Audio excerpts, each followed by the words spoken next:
Good morning. Good morning. I want to add my welcome to everything Karen shared. Welcome to New Vision Center. My name is Reverend Leslie. I'm one of the senior ministers here at New Vision Center, and it is my pleasure to welcome you into this beautiful family, whether it's your first time or your millionth time, or like most of us, somewhere in between. Welcome home. Welcome home. It is the season of light, and we are in this beautiful balance between Thanksgiving and Christmas and Hanukkah, where we're kind of steeped in this in-between, right? There's tons of things on the calendar, and there's lots going on, and yet we're in the middle of a pandemic in the United States and, frankly, all over the planet. And one thing that has become very clear is that need to go wherever life takes me, wherever the light takes me, and be very, very flexible and rolling with whatever comes. And as we've gotten really good at that as New Vision Center, we're in the middle of it again. So some of you may be aware that Reverend Karen was exposed to an active COVID case earlier in the week. And as a result, many people are exposed to Reverend Karen because we love her and we love on her. And most of our staff is quarantining for the next 14 days. We are being met with a barrage of negative tests, which is awesome. Yay. Thank you for all of the prayer that led to that. And because it is within the wisdom of the recommendations of the CDC that we would quarantine anyone who may have been exposed, we are just rolling right along with where life takes us to decide that New Vision Center is going to put a 3-week hiatus on all in-person gatherings so that we can all make sure that everybody is well.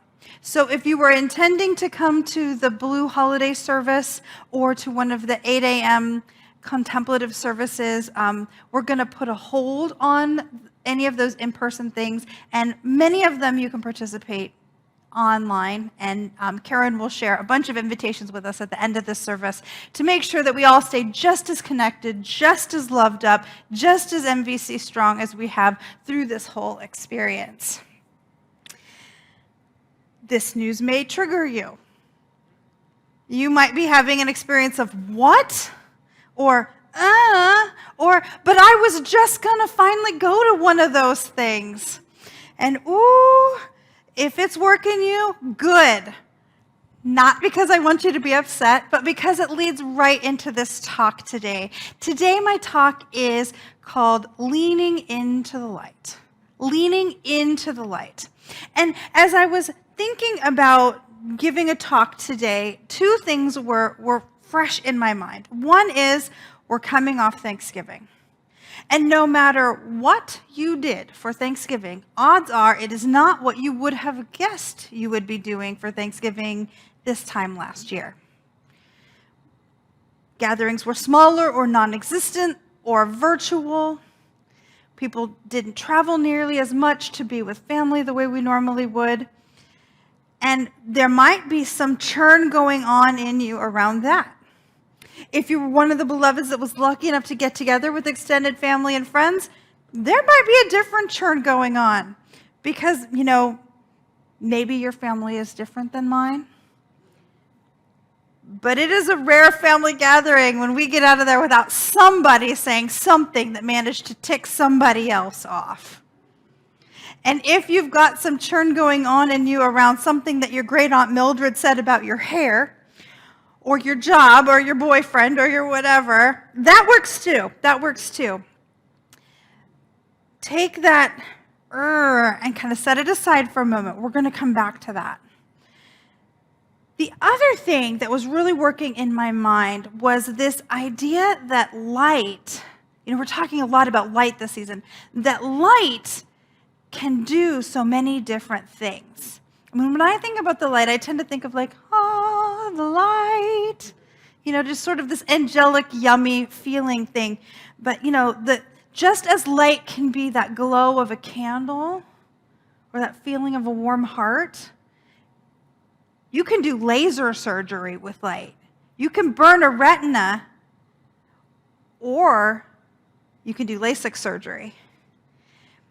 That there are all these different ways you can use light and different expressions of light. It's the same thing, but how we focus it is what makes the difference.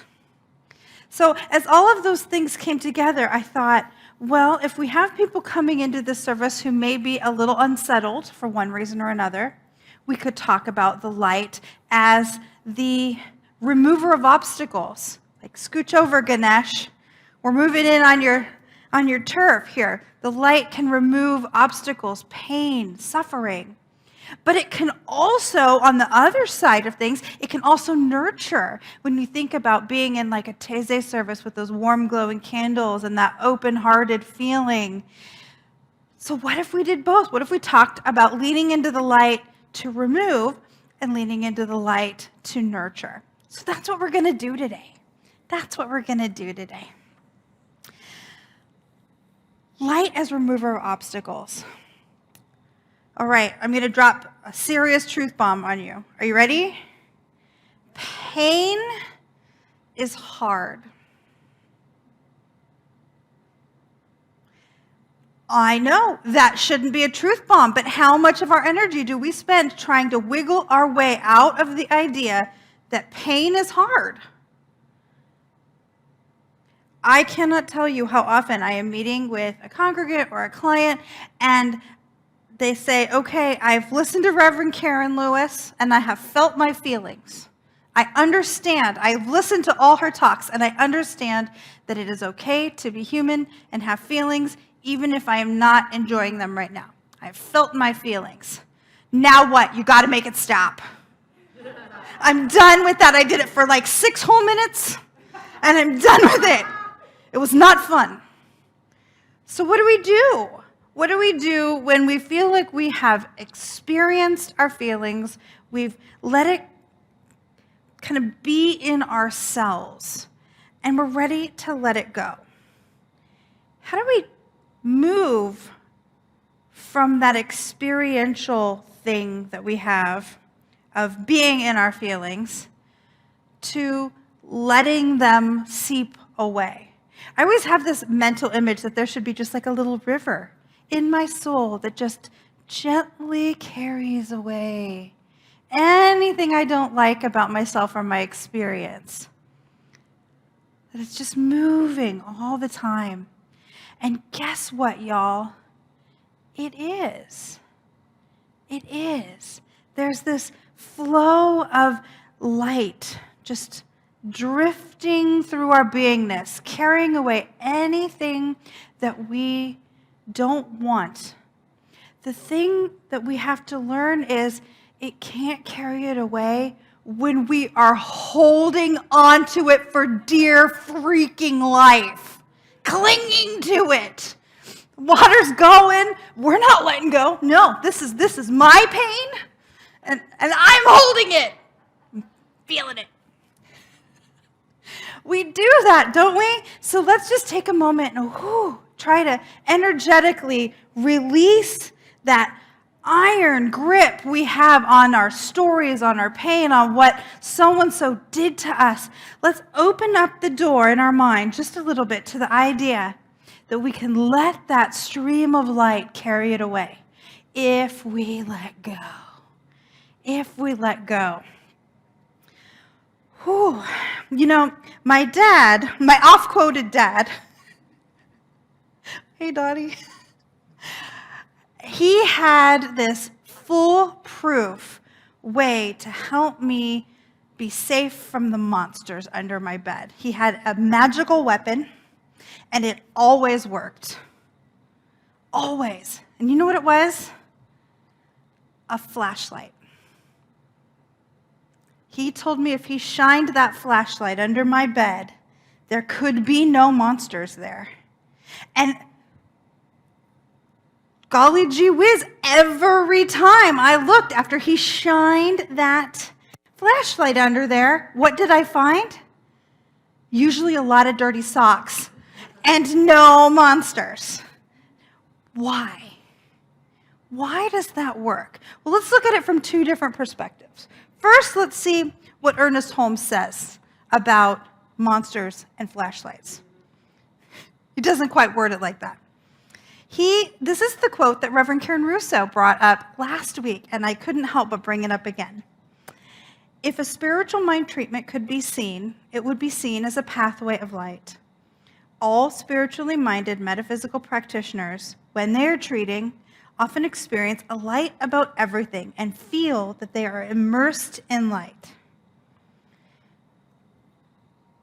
Why does the flashlight work under my bed when I'm 5 and in a spiritual mind treatment when we're really in pain and needing that river of light to work for us? Why? Because light equals truth. Light equals truth. We can't shine a flashlight on something that is not real and have it not be revealed as unreal. We can't shine the light of truth, of divine truth, on something that is made up or an effect or something that is not of the divine without it dissolving under that light of truth. It's simply the way the universe works. Whether we're talking to 5-year-olds or someone in the depths of their deepest pain, light equals truth. Light equals truth. And so I have a tool that I like to utilize that I'm going to invite you to participate in with me right now. So just let yourself be very comfortable wherever you are. Put your feet up if you've got a footstool handy. Shove the dog just a little bit out of the way. And I invite us to close our eyes or soften our gaze and just turn our focus to the breath. As we follow that cycle of receptivity and release in the physical body, each breath brings us a little bit deeper into the center of our own beingness. Feeling our shoulders fall away from our ears. Relaxing our forehead and our jaw.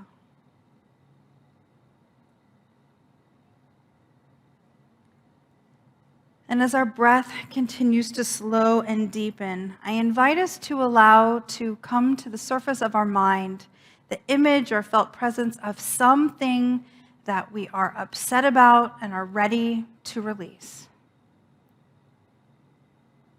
It could be something big or something small and irritating. Whatever most comes up quickest, trust your instinct on this and go with that.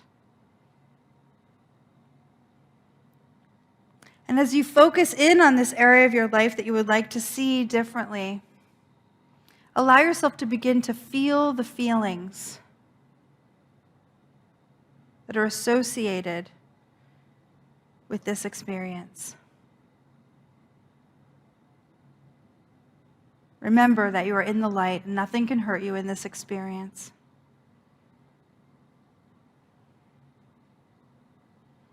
And as this begins to come clear to you, notice that you're standing in a beautiful garden, perhaps one you have meditated in before. Except this time in your lovely garden, there's a big altar, so beautiful, the most beautiful altar you've ever seen. And shining down on that altar is a bright white light, illuminating the whole altar. And intuitively, you recognize that this is the light of divine truth. And that anything you place under that light, if it is not the truth of the one, will simply melt away. As you stand near this altar and you are becoming increasingly aware of the uncomfortable feelings in your physical body from this instant you're ready to be done with, I invite you to feel into that physical feeling of discomfort and start to notice that it has a shape. This discomfort has a shape and a texture in your body. It has a color. Notice the color. Allow it to become like a real physical object in your body. And when you're ready, I invite you to take your hands and grasp onto that object and pull it out of your body with the awareness that this isn't mine. This thing I'm taking out of me is no longer for me. And I invite you to place it on the altar, right under that beam of brilliant light, and let it go. And watch as the light of truth shines so brilliantly on that object that was a part of you that it simply melts it away. And if you notice that more feeling has started to form in your body, like you're not quite done with it yet, allow that to become an object too. Notice it's probably smaller than the first object. It might be lighter in color or smoother in texture, but it's still there. And so I invite you to grab onto that object and pull it out of your body and notice. Notice the relief you feel in your body when you let that go out of your personal field and place it on the altar. And again, let go and step back and watch as that light melts it away.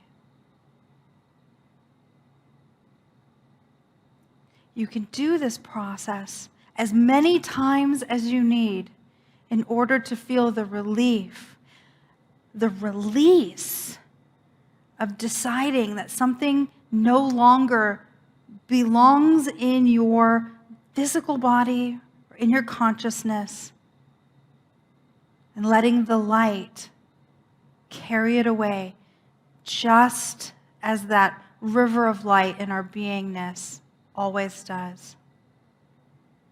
And as we're ready, with so much self-love, we just bring ourselves back into this present moment. And when we're ready, we open our eyes. This is the way light removes.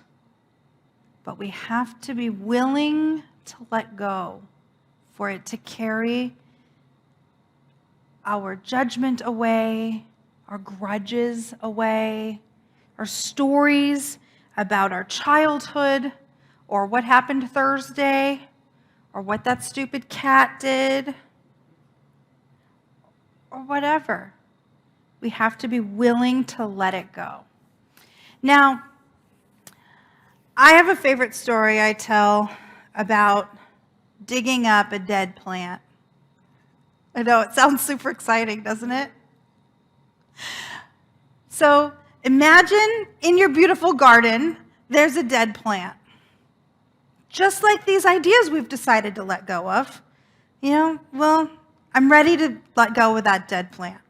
So we dig up the plant, right? We dig it up, toss it out. That's what we're doing with so many of our spiritual practices. Dig up the weed, get it out of my garden. That's what we're doing when we do our light meditation. We're digging up the weed. And we've got a nice big hole in our garden now, free of any intruding weeds. Now, if I walk away from that hole for like a week, and then I come back, am I still going to have a big, beautiful, open hole? Is that the way it works? Or does slowly life erode soil and weed seeds back into that hole? If we wait long enough, we might come back to find another weed growing where I just dug up a weed. Because nothing in life is stagnant. If I dig a big hole and then I just leave it, what gets filled in is whatever is going on in the world around us, right? We sometimes call it collective unconscious, or race consciousness is what Ernest Holmes called it. just sort of what tends to be in the air will fill in my hole. And what tends to be in the air may not be what I want in my big, giant garden hole at all, right? So what do I have to do?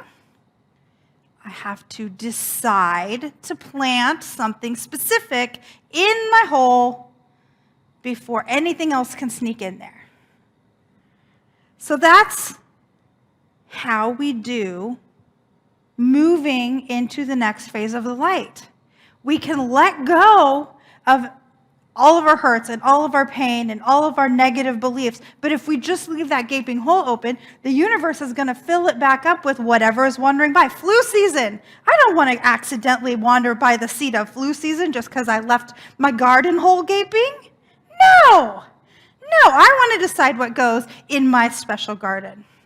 So we use the light in this way as a nurturer.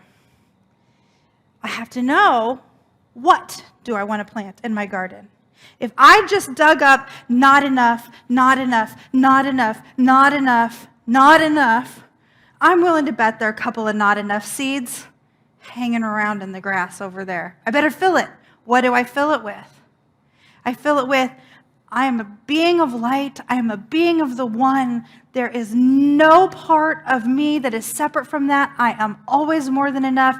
I am God in form, unique, and yet connected to the whole.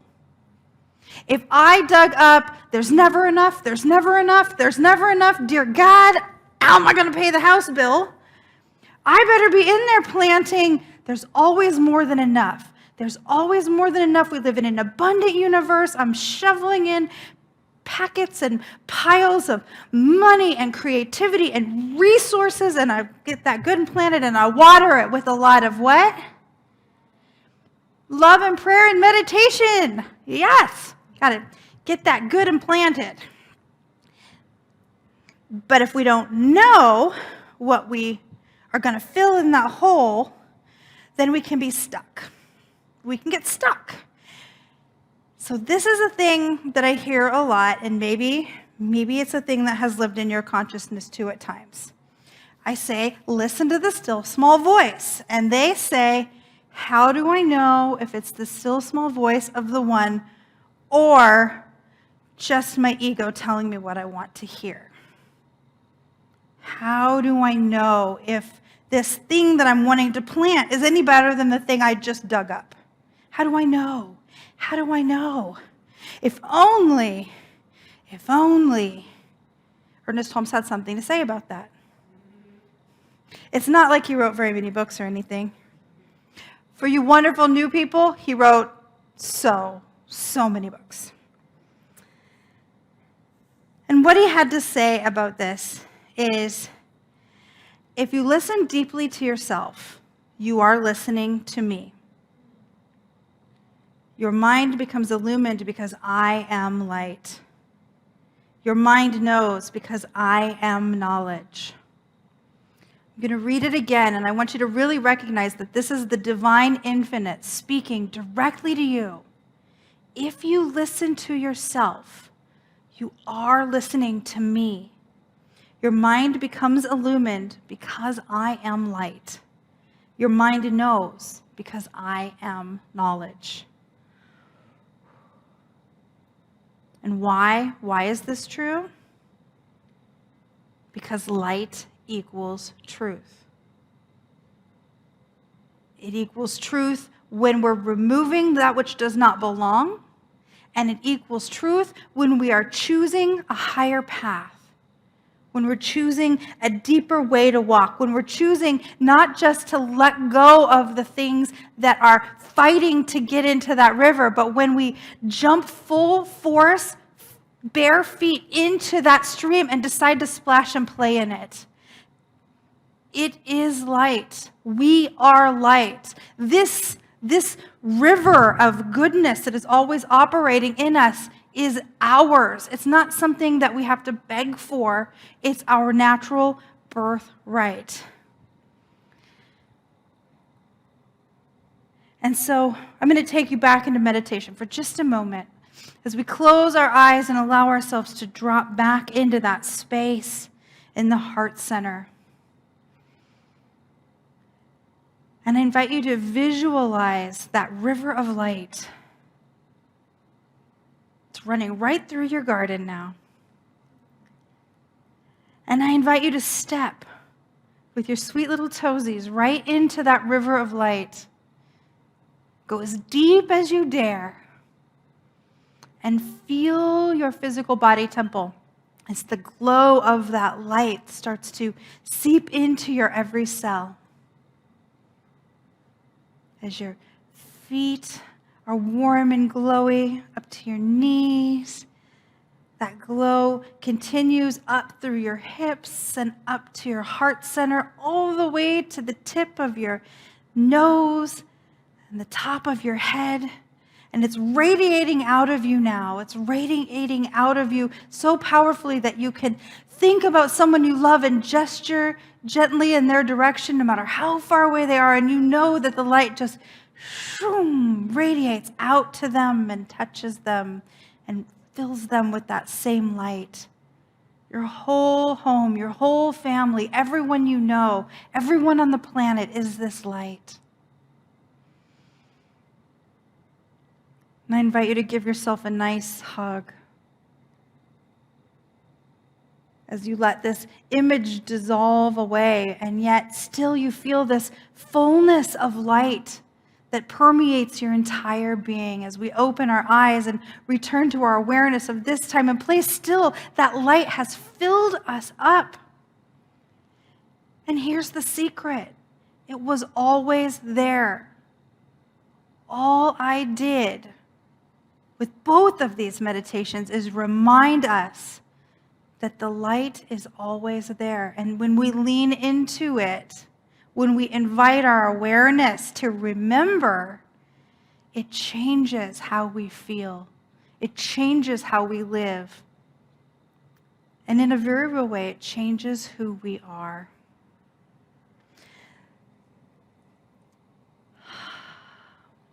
So let's take this into prayer together. So good it is to know that this light, this imaginary river of goodness is not imaginary. That it's simply the truth of life. That there is this energy inside of us that is literally what we're made of. That is the divine in form. That is goodness in action. And every time we turn our attention to it, every time we open up the possibility of our lives operating differently, looking differently, feeling differently, because we call upon the light, we're simply realigning ourselves to the truth of who we really are, which is God. There's nothing else for us to be. We're not made of anything else because there isn't anything else to be made of. And so we just accept. So good it is to stand in the acceptance of our own lives as divine, of our own experience as meaningful.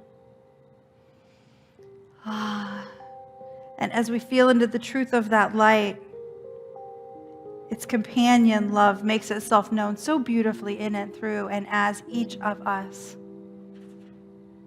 reminding us that there is always more than enough. More than enough friends, more than enough time, more than enough money, more than enough vaccines being produced,